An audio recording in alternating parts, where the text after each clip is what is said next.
વિશ્વ યોગ દિવસ 2024માં નડાબેટ ખાતે સીમા સુરક્ષા પ્રહરી સંમેલનમાં સહભાગી બનતા મુખ્યમંત્રી શ્રી ભૂપેન્દ્ર પટેલ નડાબેટ ખાતે નળેશ્વરી માતાના દર્શન કરી ધન્યતા અનુભવતા મુખ્યમંત્રી શ્રી રાજ્યકક્ષાના વિશ્વ યોગ દિવસની ઉજવણીમાં સહભાગી થયેલા મુખ્યમંત્રી શ્રી ભૂપેન્દ્ર પટેલ યોગાભ્યાસ બાદ નડાબેટ બોર્ડર આઉટપોસ્ટ ખાતે સીમા સુરક્ષા પ્રહરી સંમેલનમાં સહભાગી બન્યા.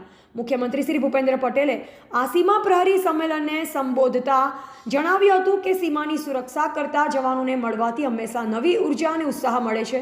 દેશની સીમાઓને સુરક્ષિત રાખવાનું કામ બીએસએફના જવાનો કરે છે. લોકો પણ નડાબેટમાં સીમા દર્શન માટે આવે ત્યારે બીએસએફના જવાનોને મળી રોમાંચ અનુભવે છે. બીએસએફના જવાનો સરહદી વિસ્તારના સામાજિક કામોમાં સહભાગી બની સમાજને નવો રાહ ચીંધી રહ્યા છે.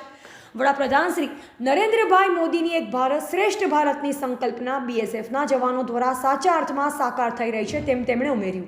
મુખ્યમંત્રી શ્રી ભૂપેન્દ્ર પટેલે નડાબેટ ખાતે સરહદની સુરક્ષા કરતા મા નળેશ્વરી માતાના મંદિરે જઈ દર્શન કરી ધન્યતા અનુભવી. નળેશ્વરી માના દર્શને પહોંચેલા મુખ્યમંત્રી શ્રીનું મંદિરના ટ્રસ્ટીઓએ સ્વાગત કરી આવકાર્યા.